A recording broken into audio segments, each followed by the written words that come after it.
Good morning friends, তোমরা সবাই কেমন আছো? আমি খুব ভালো আছি। আর এইদিকে দেখো, আমি একটু মোটামুটি রেডি হয়ে নিয়েছি। তো সকাল সকাল রেডি হয়ে আমি এখন কোথায় যাব, চলো সেটা দেখতে হলে কিন্তু পুরো ভিডিওটা দেখতে হবে। আর এইদিকে দেখো, ওই যে টোটো চলে এসেছে, আর এটা একটা দাদা হয়, তো আমার সাথে ইয়ার্কি মারছিল।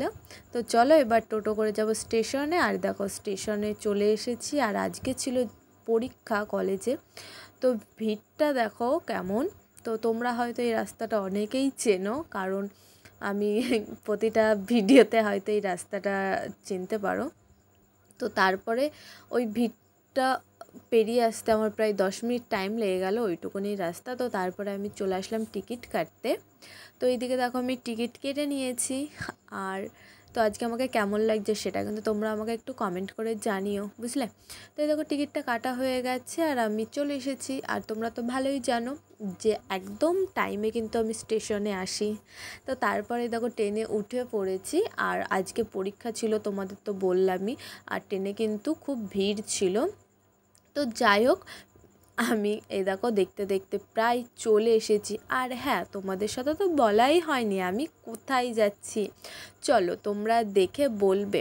তো তারপরে কিন্তু আমি বলবো কোথায় যাচ্ছি। আর এই স্টেশনটা কি চিনতে পারছো তোমরা? তো এই স্টেশনটা চিনতে পারলে তোমরা কমেন্ট করো। আর হ্যাঁ, আমি যেখানে নামবো তো সেই স্টেশনটা চলে এসেছে। আর আমি কোথায় এসেছি সেটা এখন বলে দিই তোমাদের সাথে। হ্যাঁ, আমি এসেছি কাসনাপাড়ায়। তো আজকে কাসনাপাড়ায় কী করতে এসেছি? হ্যাঁ, আজ একটু পুজোর শপিং করব। তো তোমরা তো অনেকেই জানো যে আমি পার্লারে কাজ করি। তো যেই কারণে এখন পুজোর সামনে পার্লারের প্রচুর চাপ, তো যেই কারণে একদিনও শপিং করতে আসা হয়নি। তো তাই যাই হোক, তো চলে আসলাম একদম সোজা আমি মার্কেটে ট্রেন থেকে নেমে। তো চলো এবার হচ্ছে কয়েকটা জামা কেনা যাক। তো তারপরে দেখো মোটামুটি ওই দিকে কিছুটা শপিং কমপ্লিট করে নিয়েছি, করে নিয়ে একটু এই রাস্তার এই দিকে আসলাম।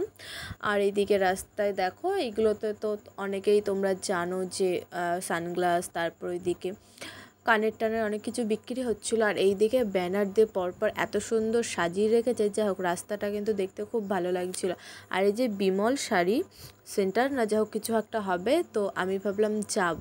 তো ওইদিকে কেনাকাটা করতে আমার এতটাই লেট হয়ে গেল, তো তারপর আর যাওয়া হয়নি। তো তারপরে এইদিকে রাস্তায় বেরিয়ে গরম গরম পপকর্ন ভাজছিলো, তো একটা পপকর্ন নিয়ে নিলাম। তো নিয়ে আমি চলে আসলাম সোজা স্টেশনে, কারণ অনেকটা লেট হয়ে গেছে। এবার যদি লেট হয় আর বাড়ি যেতে আরও লেট হয়ে যাবে।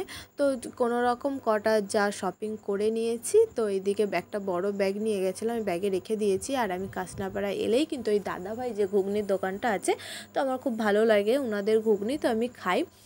তো তারপরে আমি কৃষ্ণনগর লোকালে উঠেছিলাম, আর এতটা ভিড় ছিল, মানে ঘুগনিটা নেওয়ার সাথে সাথেই ট্রেনটা চলে এসেছিলো। তো যাই হোক খাওয়া হয়নি। তো তারপরে নেমে পড়লাম রানাঘাট স্টেশনে।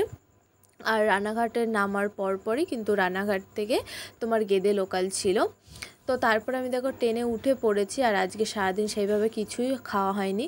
তো ভাবলাম যে আমি এইরকমই, যে খাওয়া পরে হবে, আগে ট্রেনটা পেতে হবে, নাহলে বাড়ি যেতে লেট হবে। তো আমার মতন কারা কারা আছো সেটা কিন্তু কমেন্ট করো, যে খাওয়া পরে আগে ট্রেনটা পেতে হবে। তো এইরকম। তো তারপর ট্রেনে ওঠার পরে দেখো একটু গজা নিয়ে নিলাম। আর ট্রেনের মধ্যে তো এইসবই, আর সারাদিন আজকে সেরকমভাবে মানে শপিংয়ের চক্করে ঠিক মতন খাওয়াই হয়নি। তো তারপর একটা শুকনো পাঁপড় নিয়ে নিলাম, আর পাঁপড় খেতে খেতে আমি চলে আসলাম সোজা মাসদিয়া স্টেশনে। আর হ্যাঁ, আজকে তো শুধু আমার জন্যই শপিং করতে গেছিলাম। তো আর একদিন হয়তো যাব, আর বাদবাকি সবার জন্য শপিং করতে বাড়ির। তো আজকে কোনো রকম আমার শপিংটা করে নিয়ে আমি চলে এসেছি। চারদিকে মাসদিয়া স্টেশন থেকে নেমে সোজা চলে আসলাম আমি সবজির দোকানে, কারণ মা কটা সবজি নেবে। তো দেখো এখানে সবজির দোকানে যা হোক কিছু ছিল, আমিও কিন্তু মাঝে মাঝে বাজার করতে আসি। তো এই দেখো মোটামুটি সবজি যা যা নেবার নিয়ে নিয়েছে, কিছু কুমড়ো, মোচা, কাঁচকলা, বিনস, গাজর, ভেন্ডি আর ওর ভেতরে অনেক কিছু ছিল। তো নেওয়ার পরে এদিকে আমি সোজা টোটোতে উঠে পড়েছি। চলো এবার টোটোতে উঠে পড়ছি, এবার বাড়ির দিকে যাওয়া যাক। আর এই ভিডিওটা কেমন লাগলো সেটা তোমরা কমেন্ট করে জানিও। আর ভিডিওটা ভালো লেগে থাকলে লাইক কমেন্ট শেয়ার করে দিও। Tata bye bye. চলো নেক্সট কোনো ব্লগে তোমাদের সাথে আবার দেখা হবে।